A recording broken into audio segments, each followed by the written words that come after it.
All right, so let's start with this basic Maya model. If you imagine this is a building form, this is a mass of your building. Right now it's neutral color. And I have two lights, so it's a direction light 1 and 2. Each light has a different color. So for the first one is red, second light is blue. That's the reason if I turn on number 6, actually number 7, turn on the lighting display, you can see this model, the Barney model, is being influenced by these two lights. Red is from top. You see the back is red, the bottom part is blue. And if I rotate this model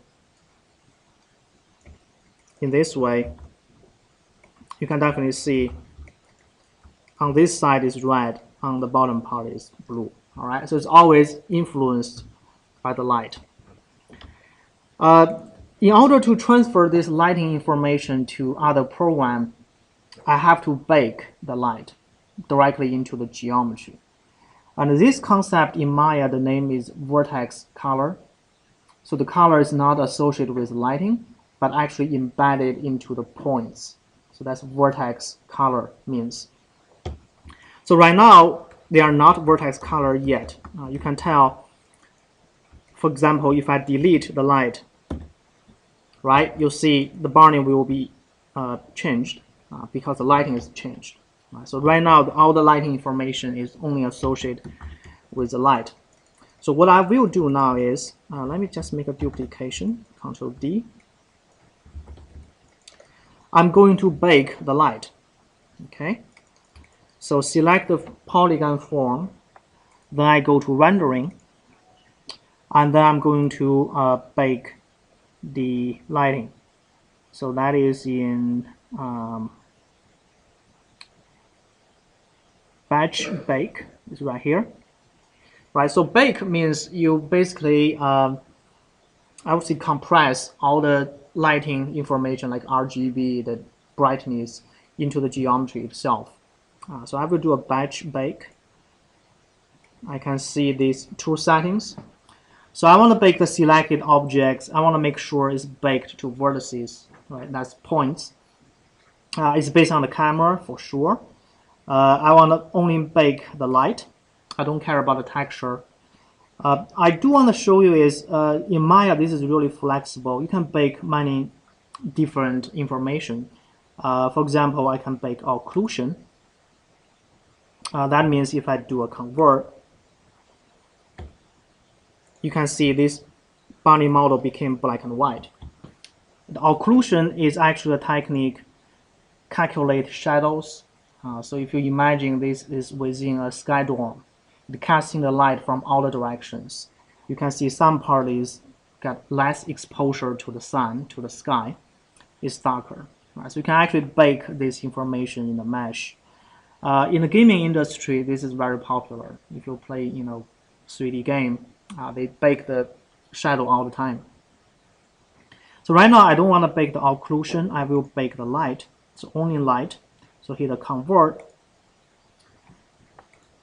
You can see the light is being baked into the model. Okay, I can bake twice, just make sure I did that correctly. All right, so after I bake the light, we can do experiment. I can go ahead, delete the direction light. See what happened? The lighting information is still there, right? Because I already embedded into the geometry. I don't care about the original light. Just delete, it's there. Okay, and my goal is I'm going to transfer this model into Rhino program, and then I will set up some rules. For the red color, I will create a panel which is more opaque. Even maybe extrude up like a pyramid with small openings. For the blue part, I want to open up like a big window.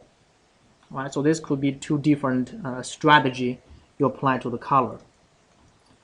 What happened in between? You see some color is like half blue, half red, right?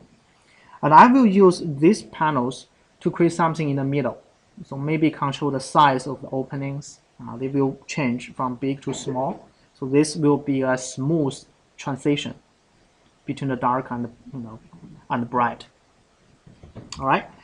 So before I transfer this out of Maya, I do want to do one more thing. This is just some tricks. I will do extrude. I will give a really tiny value for the offset. So right now 0.01, hit apply, close that. So what happened is you have this really tiny gap between the faces. All right, so that's the offset means. And then I will do extract the selected face. I want to make sure don't separate the selected face, so they are still grouped. So doing that, hit apply. Then I can click the blue color handler, and I move this new extruded face up and finish this action. So what happened is I create really tiny gap between the faces. Do you see that? The reason is when I transfer this model to Rhino, by default, Rhino is going to triangulate every single face. Sometimes the model could be really ugly. It's automatically done by Rhino. You don't have much control. In Maya, if you manually, break apart the faces, right, you have fully control about the tessellation. So that's much easier than allow Rhino to do that. So after I do that, I do have this kind of leftover faces of this Barney, and then I just go ahead delete the face. I don't need them anymore. So just select face, delete. For this guy, I'm going to do a center pivot. I just make it easier, we can move. So here we go, we got this model. Again, make sure it's all break apart, right, as individual faces, and the face has a different color. All right, that's the first step. Second step, in Rhino, I'm going to import this model. I think I have this already. By the way, if you want to export the model from Maya to Rhino, there are many different format you can do. I would recommend use export selection. Then you should use the FBX. Right, the FBX is the Autodesk kind of universal file format. You can transfer between different programs. FBX. Also, FBX will embed the vertex color, so it's pretty cool. You got all the RGB colors in FBX. So here in Rhino, I'm going to import that FBX. I think is in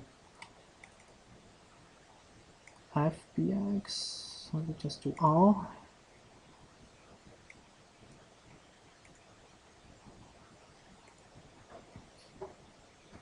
All right, so the model is in. Turn on the shading. Actually, this is not the right one. See, this is the one without the gap, right? You see, it's kind of messed up the tessellation. Also, the color doesn't look right. I think it's another one. Exploded. Yeah, that's the one. Okay, you can, if you zoom in, you'll see the tiny gap, right? So this is the version. You have all the colors, red, blue. So the next thing is we're going to tell Grasshopper to take this model in and then create a paneling system on every single face, every single triangle. All right. The way it manipulates the triangle is based on the color value, the red, blue, and green. So I will run Grasshopper. To save some time, I'm not going to build everything from scratch, which will be too time consuming. So I will just open the definition I wrote and explain a little bit what is the logic. I did the whole network. All right, so I'm going to open that file. Later, I will make sure post this online, so we'll all get it.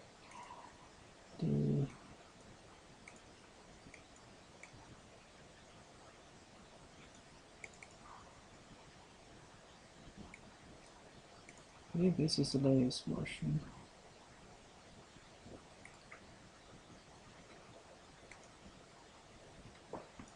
All right. Yeah. Apparently, this is pretty complex. I will just talk a little bit about this part.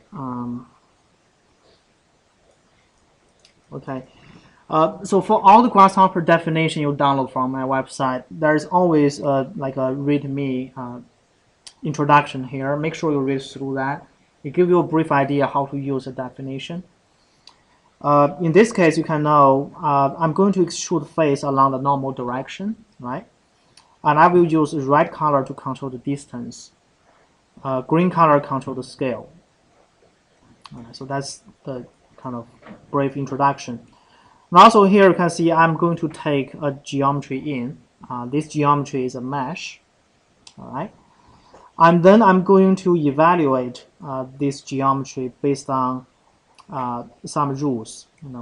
I either explode this geometry into pieces, or I will preserve this mesh as one single object. So it depends on how many items within this mesh. I'm going to use this condition to check, true or false. If you have multiple objects in this mesh, I will preserve it. If you have only one object, in this case, this is one object, I'm going to explode into individual faces. Right? So this is more like an evaluation of the form. All right, so I will just take this in. Let's see what happens. Set one mesh. Let's set this guy in. All right, now the mesh has been taken in and then processed through the whole network. So immediately you see something weird happened, right? Let me just hide the Barney original one. You see it start to change to a beast, right? A monster. But there are some kind of rules here if you pay attention. Let me just bake it. It's easier to see after I bake it. So I bake the mesh into the final Rhino, close it. You can see this is actually the kind of monster version of this Barney. You do see on the back, right? All the faces, all the panels has been extruded up. And the distance, or how high the extrusion will be, depends on the red color. So it's a higher saturation for the red, extrude more. If it's low, extrude a little. For example, this is a little extrusion. This is a high extrusion. On the bottom part, it's kind of like a transparent. Maybe I should just turn on the shaded. So on the bottom part is this transparent triangle. So that is a dark area. In between, you have this smooth transition. All right. So this is how you can take the RGB color as a rule and then manipulate the geometry. So you can do really complex system based on that. So let me just quickly explain a little bit of the logic in this Grasshopper. Talk super quick. So first, I took these individual faces into the system, and then this is a part. Excuse me. I scaled the original face to a smaller one. The reason is if you want to create a cone, right, or a pyramid, you create a smaller version on the top, then you do a loft. So that's the way I create this kind of pyramid shape. And there are two values control the pyramid. The first one is the distance, is how high this pyramid could be. So for example, if I make this number to 20, let's see what happened. See, it's actually extruded really high. Okay, that doesn't make any sense. So I change this back to 2. Let's bring this down. The second value is control how big this pyramid should open, a face on the top. So by default, I think that is controlled by this value, this t value. Right now it's between 0.4 and 0.95. So the opening is only 40%, between the 40% and the 95% of the original shape. I could redefine this value, just by reset domain. I can make the opening really big by increase 0.4 to a bigger number. So basically this number means I will reevaluate all the RGB colors. So the highest number will be 0.95, the lowest number will be 0.4. It's kind of like a remap this range. Okay, so that's control the openings. And then I did a bunch of link. So here, this is actually the loft. The loft, let me turn on the display, which will produce this kind of surface in between these two curves, the top one and the bottom one. And later, I just convert everything into a mesh. That's it. Yeah, so this is the basic workflow of this really, really interesting, color-controlled modeling. Okay. Oh, one more thing. The reason I convert into a mesh, just because a mesh is a little bit easier to handle.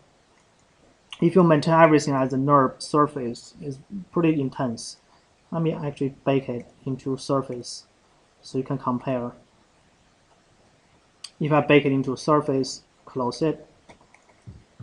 Right, if I select each one, see this is actually a surface. You can unroll the surface, right? And then you can laser cut. So basically you can get this physical model out of this complex system. Every single face here you can unroll.